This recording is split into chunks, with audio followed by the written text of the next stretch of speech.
It's harder than ever to have difficult and productive conversations. In one way or another, most of us are dealing with some sort of personal trauma, and we're finding it difficult to remain sovereign in our thinking. Communication breakdown is everywhere, and an us versus them mentality seems to be standard. In this episode, we're going to talk about how getting defensive and identifying with our ideas, roles, and groups prevents us from communicating, collaborating, and relating better to others. In this video series, we're going to explore the different ways you can improve how you make sense of what is happening, adapt to change, and contribute more meaningfully to the world.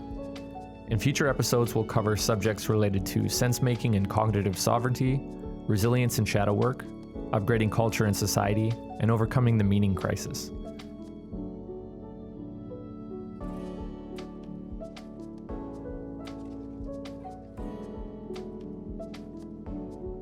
Our evolved tendency to form tribes and see outsiders as threatening is a big problem in the global village we now live in. We're in close proximity to our neighboring tribes, and this in-group, out-group mentality is escalating conflict. It's time to start investigating our own tribes, our own identities, and the labels we give to ourselves. We need to uncover the value and the truth in the ideas that we believe in, and those of our opposing tribes. We need to challenge our assumptions about ourselves and the other. This is how we grow. And the biggest reason we won't do that investigation is because we get defensive and shut down before we can even start.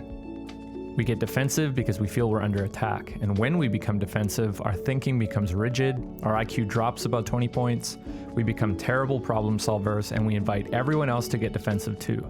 Collaboration becomes nearly impossible. If we reduce our defensiveness, we increase our ability to solve problems and collaborate. So why don't we just do that all the time? Well, we become identified with our ideas, roles, labels, and groups that we belong to. We find meaning, self-definition, and a feeling of belonging when we become part of a group. That sense of meaning and belonging becomes a foundational structure of our lives. Just like Neo jacked into the Matrix, we associate ourselves with our own avatars, ideas, and groups that we belong to. When someone criticizes those groups or ideas, it feels like they're attacking us and every other person in our group. It can feel like they're attacking our very foundation of meaning and belonging. When those ideas get attacked in the Matrix, we feel like we've been attacked. And so naturally, we respond to that feeling of attack with defensiveness, aggression, outrage, and often what we think is justified retaliation. Here's the problem with that response. Most of the time, we're not actually under attack. It's the avatar that's been challenged. When we get defensive, we're not defending ourselves from other people, we're defending ourselves from fears that we don't want to feel. Most commonly, those fears are about our own significance, competence, and likability. All of these have to do with our identity and perceived worth as a human being. For example, I hate feeling incompetent. When I feel that way, like when I make a podcast episode that people don't really like, my defensive response might be to blame the listeners for not getting it, or blame my lack of sleep the night before for causing me to speak unclearly. I might convince myself that those criticisms in the comment section are attacks on my significance, competence, and likability, and because I don't want to feel that way, I might get defensive or retaliate out of a sense of self-preservation to avoid facing those feelings. What makes things worse is we aren't always in touch with the fears that cause us to become defensive, so we often fail to respond before it's too late. A very common mistake we make is using those feelings and fears as evidence that we've been attacked, and we use that evidence to justify retaliation. I feel defensive, therefore I am attacked. Ralph Waldo Emerson is famously quoted as having said, "Let me never fall into the vulgar mistake of dreaming that I am persecuted whenever I am contradicted." There are two ways you can deal with defensiveness. One is through prevention, and the other is through recovery. Let's talk about recovery. Getting familiar with the signs of defensiveness is the way to uncover when you've become defensive.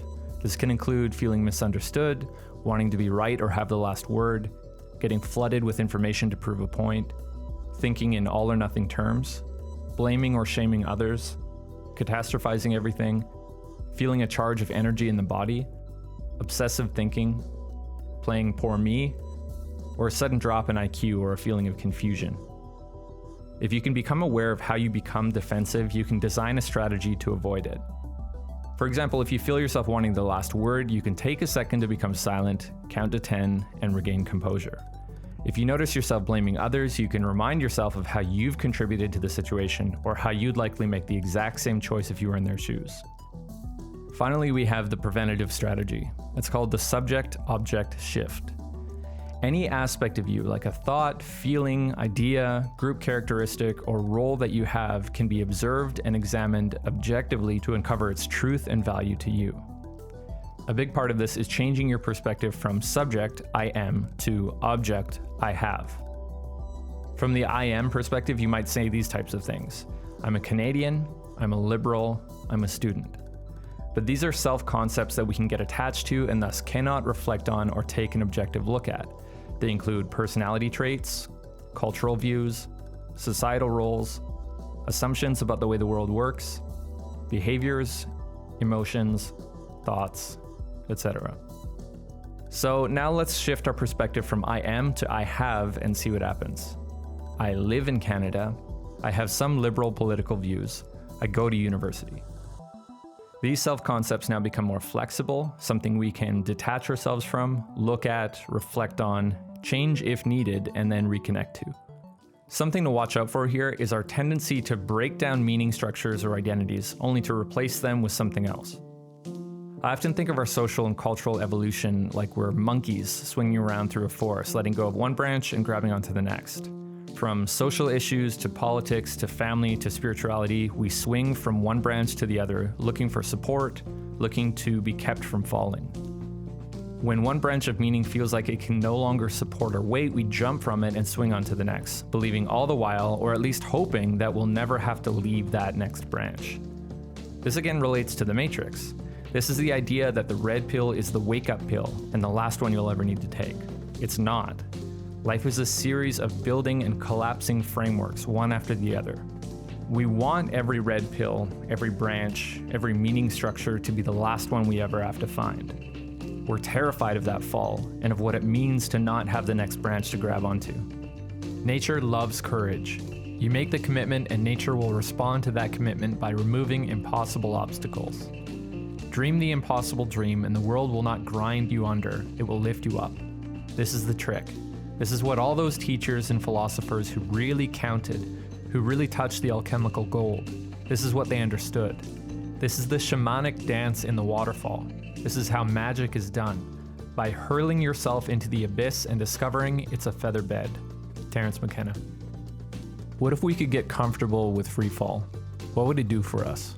What could we take on in life if we knew we could handle the fear of not having those meaning structures? Some people feel that freefall leads to nihilism. It can, but it doesn't have to. To me, it feels like a slow float down the river. It feels easy, relaxing. I don't get meaning from external sources, I get it from what I create. I don't need validation for the identity that I've built for myself because I've chosen it consciously. When I was a kid, I got really into progressive and punk rock. I liked the rebelliousness and it gave me an outlet for my pent-up energy. But I noticed that over time, the genres of music I was so into began to fracture. Punk was no longer punk, it was post-punk, grunge, goth, hardcore, pop-punk, and it just kept going from there. It seemed as though every word you could use to describe the music was becoming a subgenre meant to categorize and differentiate between the subtle variations of the same thing. My parents owned a CD store back then, and I remember them complaining about how difficult it was to categorize the music because every band seemed to belong to its own genre. And every time a new genre appeared, people spoke about it as if it was the last best thing. Each counterculture movement thought that this is it and developed a word for all the outsiders or posers or mainstreamers or normies. It even became harder to share new music with others who'd already found and burrowed into their own little music niche. It was like we all had our own little tribes, and what used to unify us under the banner of punk became factioned and we became resistant to outsiders. As I got older, I noticed some of the problems with overcategorization. It didn't really add any resolution to the big picture, it just complicated things. Knowing every detail about a subgenre didn't give me the experience of listening to that music, it just made it harder to connect to it. It provided friction, not ease. And then it occurred to me that we weren't doing this to get a better feel for the music.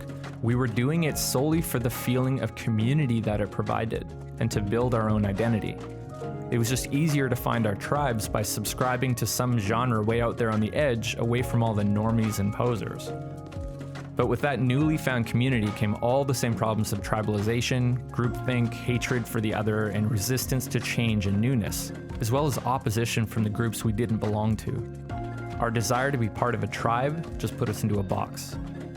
And nowadays, it can still be seen everywhere, but the groups are formed around different things. Now it's sexual orientation, gender expression, race, culture, meme tribes. All the same behaviors, all the same tribalism, the same need for self-definition and belonging, just different labels. By really looking at every identity we give ourselves and seeing it as nothing more than a temporary label, we can find out who and what we are underneath and start becoming a lot less unconsciously reactive to events in our lives. The subject-object shift is a tool you can use to mend all those fractured parts of yourself. Without such a deep and fractured sense of identity, we can find out what we have in common. We can more easily see that we're all human and we all love music. You can use this identity deconstruction technique everywhere in your life. Nothing is off limits. And don't get me wrong here, there's nothing wrong with getting specific and developing a more accurate language about the world. The problem is when that language defines you and sets up boundaries between you and the other. The labels you give yourself have a tendency of defining you instead of you defining them. If you want to transcend them, just repeat the mantra, I hold many identities, I embrace paradox. After practicing this for a long enough time, it becomes clear that none of these things are really you. They're just different things you can hold. None of these things describe the whole truth, they're just different perspectives and sides of the truth. By maintaining the idea that multiple, seemingly contradictory ideas allude to a higher truth, we can start to recover and reframe how we communicate with one another. Instead of two people at opposing sides of a debate constantly attempting to be right and prove the other wrong, we can view our disagreements as opportunities to gain a deeper insight on the truth. We can start to view our so-called opponents as allies who are working with us to improve and test our own ideas and behaviors. We can stand side by side with people who we believe to be vastly different from us and use their experiences to improve and test our own ideas and behaviors. By not being so identified with our own ideas and identities, we can much more easily find out why someone would disagree with us and why they believe what they believe, and work to integrate their perspective into our own understanding. Imagine if this was how political debates were done, instead of how they're done today. Some kind of Roman Colosseum battle to the death. Imagine what kind of understanding and collaboration could happen if people approached initial disagreements this way. This is the start of having productive conversations that can lead to a whole new level of understanding and sense-making about the world. So to summarize, try to recognize your own personal signs that you're becoming defensive. When you do, notice that you've become identified with your position. Do what you need to do to recover and rebalance yourself. Take a few minutes if you need to regain composure. Remember your tendency to want to avoid feelings of incompetence, unlikability, and insignificance. Then try to separate yourself from that perspective using I have statements instead of I am statements. Once you have some distance, you can try working with others to examine those beliefs so that you can discard or improve them. If you like this video, you might enjoy our 7 Ways to Adapt to the Future guidebook. You can check that out at futurethinkers.org/signup. And if you want to see us make a lot more videos like this, consider becoming a member of our site by going to members.futurethinkers.org. You'll get access to our community and to our various courses about sovereignty, personal evolution, and shadow work. Again, that's members.futurethinkers.org. And if you enjoyed this video, please like, share, and comment. It really helps us out. And if you want to see more like it, then subscribe and hit that bell icon to be notified of new videos. See you next time.